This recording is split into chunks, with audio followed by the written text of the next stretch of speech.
Hollywood knows they're in trouble, but will do anything except admit that they're the ones to blame for it. They'll talk about superhero fatigue or about unprecedented box office droughts, as if customers deciding not to buy your product is like the weather. Oh, it's just an act of God, completely outside of our control. They know it's a tough time to be in Hollywood, with the writers' room shrinking, film and TV productions approaching historically low levels in Los Angeles, and the location is important. And commentary, once again, about how Los Angeles is becoming a production graveyard. Entertainment still needs to be made, movies and television shows still need to be made. There's still a hungry market for it. The question is, why aren't they interested in yours? And if the more people think about it, the more people realize there's a problem and decide to change it, the more they move away from Los Angeles, then at some point they're going to have to start realizing that this isn't a problem with the entertainment industry or the customers. This is a localized problem with places like Los Angeles and the people in it. The beliefs and value systems of the people in it. Now, it is funny to look back just a few years ago and hear about how amazing everything is going. Disney is the streaming industry's micro bubble winner. There's an article from 2021 where they were still trying to claim that Disney stock remains undervalued as its business recovers and enters the next phase of growth. You compare this 3-year-old article to even a year ago, Disney's streaming losses and TV's decline are a 1-2 punch, and they're trying to explain the real reason for Disney's $11 billion in Disney Plus losses alone. For a long time, there was a denial, a narrative that everybody was actually winning. We're on the right side of history. We're pushing towards progress. All of history has always marched in the same direction for progress and victory. It is a minority. It's such a minority. Tiny bunch of little whinging that are on the wrong side of history, and they'll all go away soon. This is where the idea of the right side of history comes along. And it turns out the right side of history may bankrupt you. And it's a problem of their own making that doesn't exist in other parts of the world. For instance, meet the duo on a mission to have streamers pay their fair share, where they're talking about the strikes that worked ever so well for the US and killed their industry. Only for Adrian Wills and Simon Brown to see the utter decimation that it's done to the American film industry and think, you know what? I think we should do that in the UK as well. If we can only kill the British television industry, we'll be happy chaps. We're on a bit of a mission to help content producers get their fair share of revenues. The margins for a streamer are now huge, says the $11 billion losses. And if I were producing content, I would expect a slightly larger share. What of their losses? I mean, basically they came up with a valuation service where they pretend to know what money a service has made from your television show and then just want you to get more money for making it. Gone of the days of people where they just worked and did something and then got paid for that work. Now, they'd want more. Actors want a cut of the profit of the business without taking on any of the risk of that business. Most people understand you can either take a cut up front or you can take a cut of the profit, but you can't have both. So that's why when you hear stories of Paramount doing things like union busting, it's like, yeah, if they've got any sense. Labor has a value, and if you're getting underpaid for your labor, you can leave that company and go to another company where you get paid more, as if there is a higher going market rate for your labor. Another company will be paying it. What unions do is try to make a false economy, a fake economy, where they monopolize all of the workers in that industry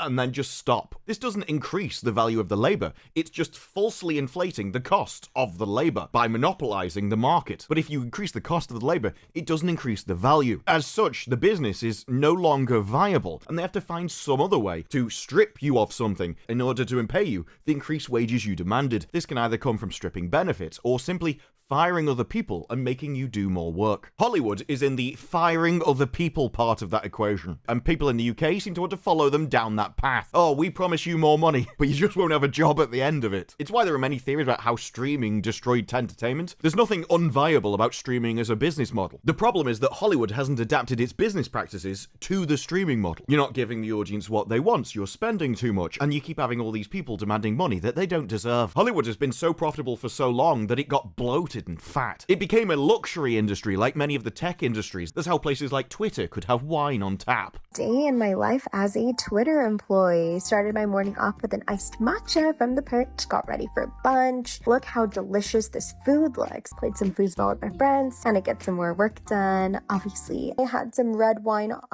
that's on tap.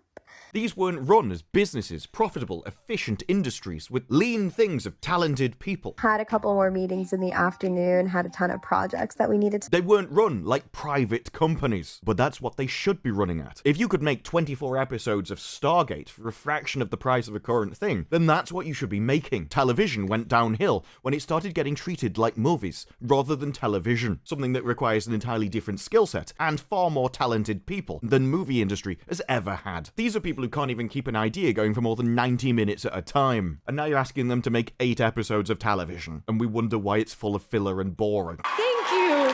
I love movies.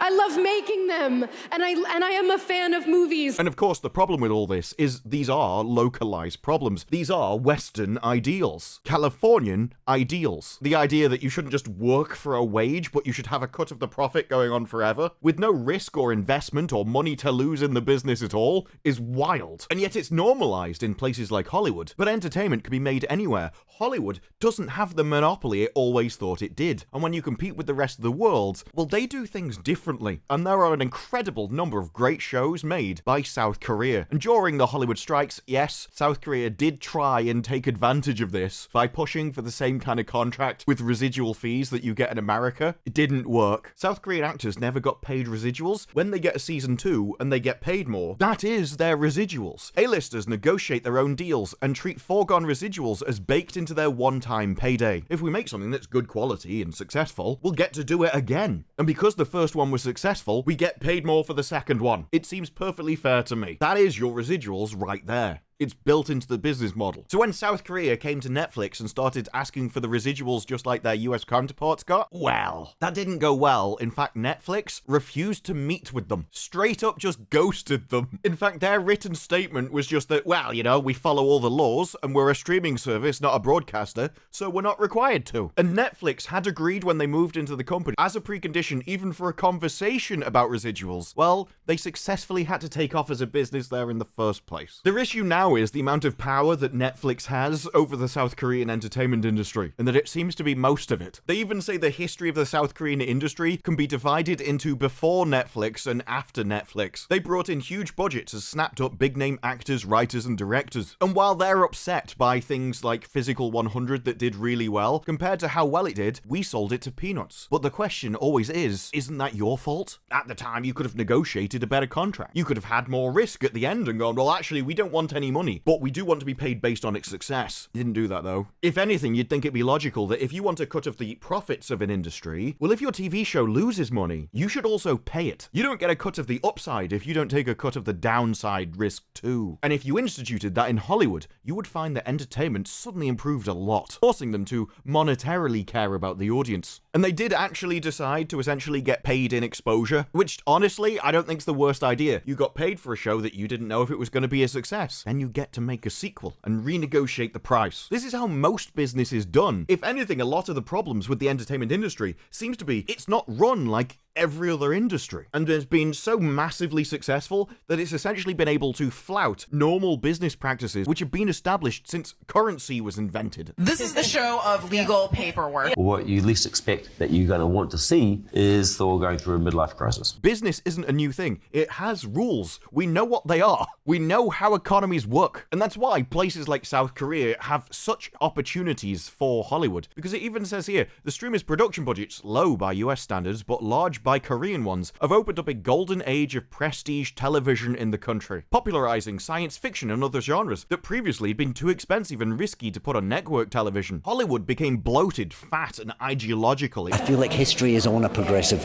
trajectory. As someone who become a sort of de facto activist. It wasn't being run as a business, but other places in the world still are. And what is tiny to Hollywood beneath their notice is suddenly massive and provides great opportunity. So you end up with a whole broad range of genres and indie movies, originality, based in a culture, a more traditional culture, with far more masculine values than the West has. Masculine values which are the key to a heroic story, to an entertaining story. Values which are spread across all the moral foundations, and as such come across with far more depth than the stories that Hollywood can manage at the moment. Not coming from a place of any sort of genuine belief system, but other than a place of opportunism. All of this for a fraction of the price, with actors and unions which aren't causing anywhere as near as much trouble. You don't have to pay Korean actors $20 million to get them through the door. And you see this foreign impact on the industry everywhere. Britain's foreign format furore, why the growing embrace of imported hits is causing alarm. We're not even just talking about the creation of content, the filming of content. This is even coming down to the formats of television. This is the ideas. Western countries can't even come up with their own ideas for television shows anymore because originality, creativity have died. The Western industry has hated masculinity for a long time, but if that is the foundation of a good story, things like the hero's journey, but it's also tied to many other things. Men are inherently more risk takers. They want to show off and peacock a lot of the time. This means they want to try new things, be original, and don't mind offending people. This leads to more interesting ideas and entertaining content. But they're also based on hierarchy, hiring the best people, which Hollywood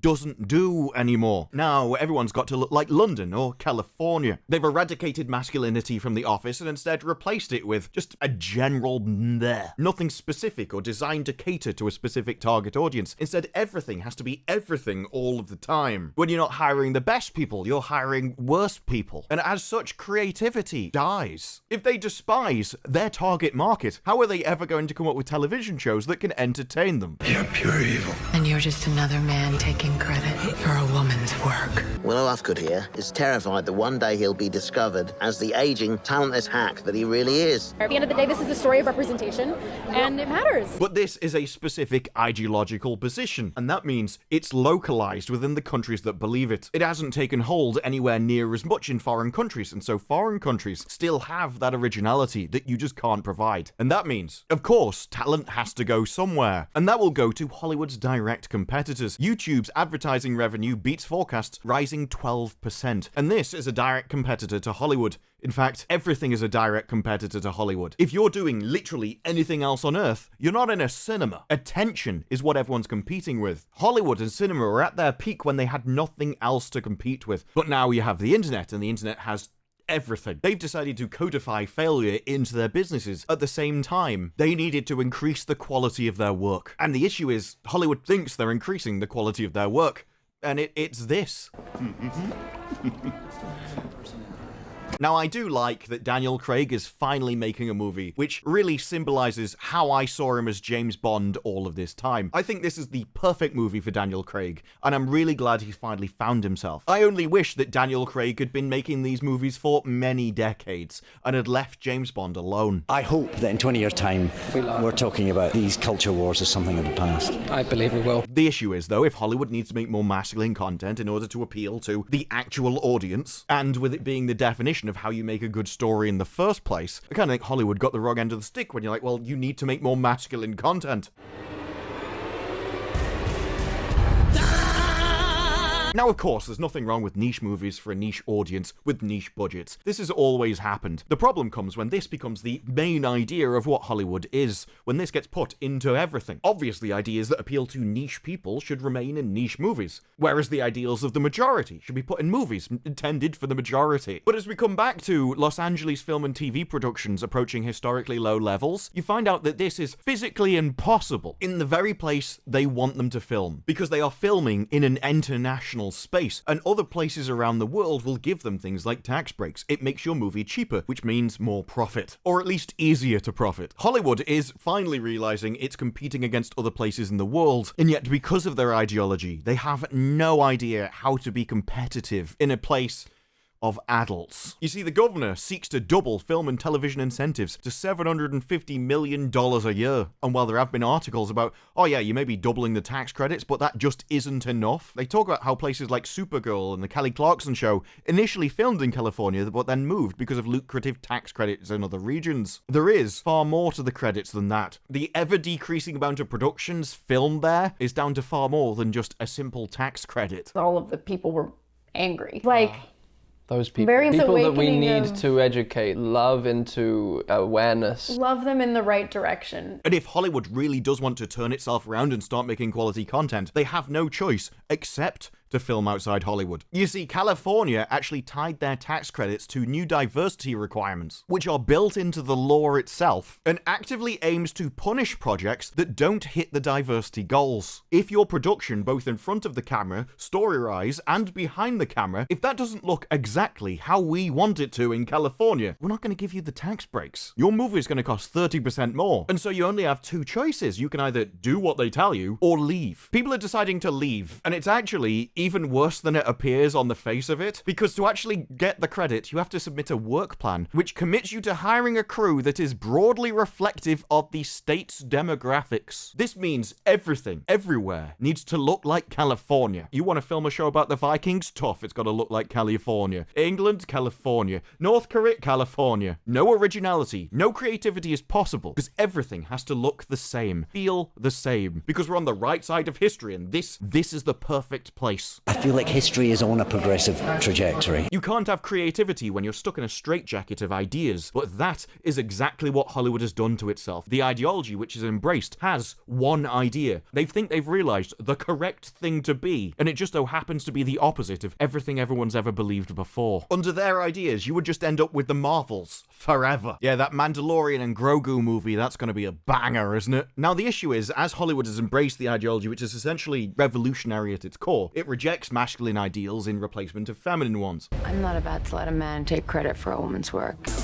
Because I am toxic. You reach the inevitable conclusion that Hollywood has actually essentially banned the very values and ideals which leads to good entertainment in the first place. This is why actual good entertainment is now considered extremism by various groups that also agree with the new ideas. And so they end up banning C.S. Lewis, Tolkien, and Orwell's entertainment, all because their values are essentially masculine at their core. The messages, the morals, the lessons that those stories pass down to their readers are all based in those moral foundations.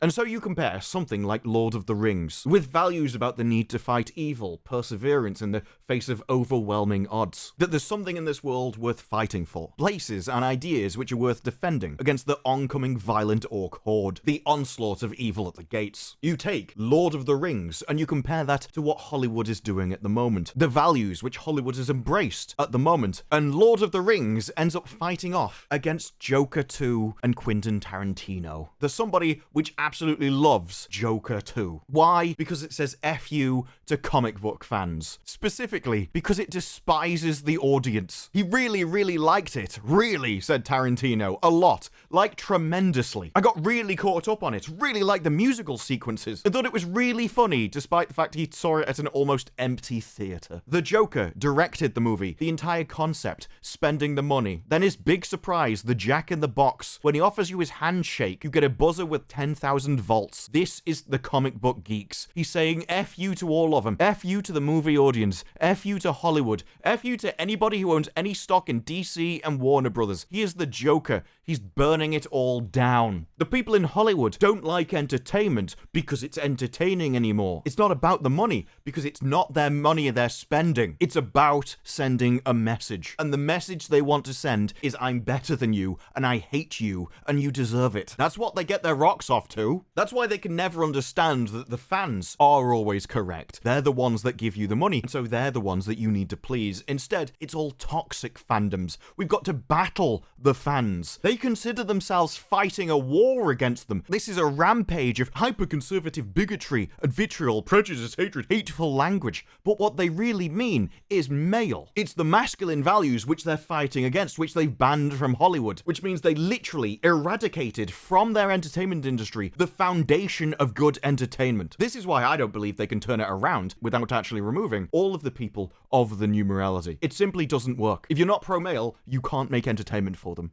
It really is as simple as that. I would say, obviously, you can fake it and make entertainment for a different demographic or different value system, as long as you understood it. But I just don't think the people in Hollywood are capable of that anymore. These are people that can't abstract and simply see the world through their own perspective. That person can't even comprehend a different point of view, let alone make entertainment for it. The quality of person it requires to make something for a different audience is simply beyond the people in Hollywood at the moment. Hence why it's just easier to hire people that represent the target market, rather than hoping your lower stock of employees employees could possibly understand normal human behavior. That's why when Marvel revealed their slate, it's like, there are really two ways it can go. They can think, oh, we can just go back to the 90s and then relive the glory days for a bit, only to end up in the current situation. Or, as they love to say so much, they can do the work. They can realize the reasons why they failed in the first place, and then never make those mistakes again. Realize that the group you never betray are your target audience, and who your target audience is. And that the group in any story that stands against the heroic masculine people on the wall is always the evil orcs. And maybe, just maybe, you don't want to align yourself deliberately and intentionally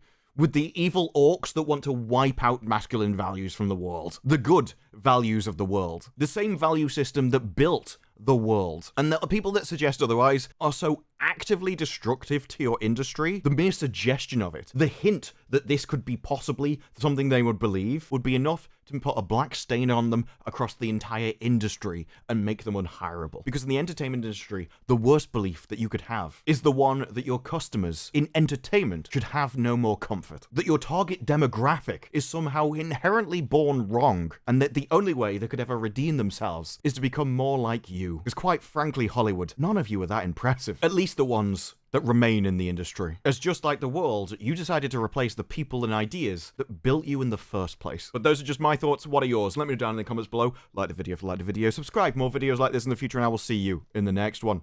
Bye-bye.